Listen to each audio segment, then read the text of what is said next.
highlighting the top props in NBA today. So we are going to just be going over the playoff games today. We got Philly versus Boston, and we have the Suns versus Denver. So as we can see, we are getting a big spread here for the Boston versus Philly game. That's going to be because Joel Embiid is currently listed as doubtful. Now, if he sits, that could open up some value. And if he sits, I think simply put, we are just looking at Tobias Harris for over fantasy points. So yesterday it was at 31.5. I felt a little bit more comfortable with that, but still only 0.5 higher. That's not too bad. The only issue with it is if we pull up just his just his projection based off of his average minutes for today, it would suggest that he's going to get the under. That being said, why do I like the over? That's going to be because of his per 36 production with Joel Embiid off the court. He is the one player that is seemingly being undervalued across the board. He averages 19.6 points, 7.8 rebounds, 3.1 assists, 1 block, and about 2 blocks and steals per 36. Then for what it's worth, does make about 2 3-pointers as well per 36 with him off the court, and also 2 free throws. So just looking at that, we can kind of see that all these seem to be a little bit too low. Then if we look at his fantasy points, he averages 37.5 fantasy points per 36 with Joel Embiid off the court. That's about a 9.2 bump in production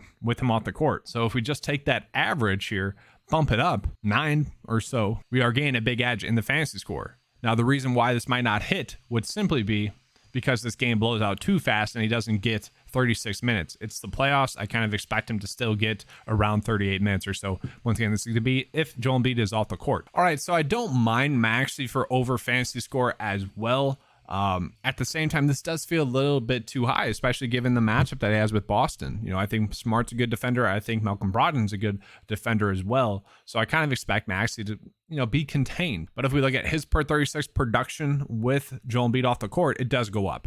Okay. Averages about 4.7 more points, fantasy points per 36 to a total of 38.1. So not as big of an edge that we are getting there projection wise. So let's go ahead and move into the other side of this game, because there's a prop that I still really like. Horford for over 25.5 fantasy points does seem to be one that's standing out to me. And part of the reason why I would like this a little bit more is if Joel Embiid is indeed ruled out. That means Horford's going to have a little bit better of a defensive matchup. Thus, he can maybe get a couple blocks or steals, combine that blocks and steals. And then offensively, not going to be as difficult of a matchup as well. He's not going to be expending as much energy on the defensive end. So overall, I think he's going to have a better game. And obviously, I like Horford because of the minutes. He has been someone that in the playoffs has seen his minutes increase. And as long as those continue to be there for him, they continue to be interested in him as a fantasy producer. Now we go ahead and look at that other game. We got Phoenix versus Denver. And as we can see, it is going to be kind of a higher scoring game, especially for playoffs. 227 over and under, okay?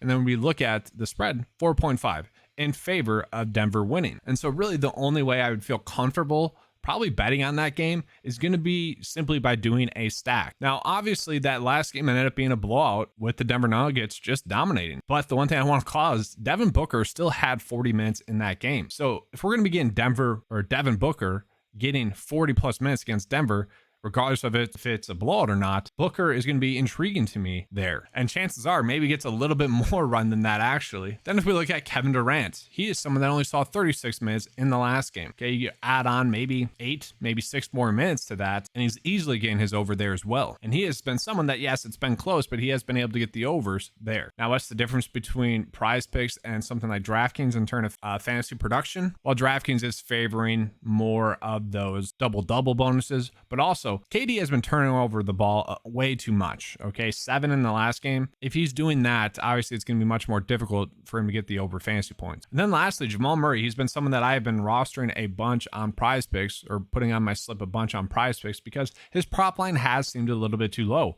Went off against Phoenix last game. That's kind of my worry, is that he really went off. Kind of expect some sort of regression back to the mean here. But no, he's been dominating. Maybe we are just seeing Jamal Murray elevate his game in the playoffs. And if that's occurring, then yeah, he is going to be an interesting play.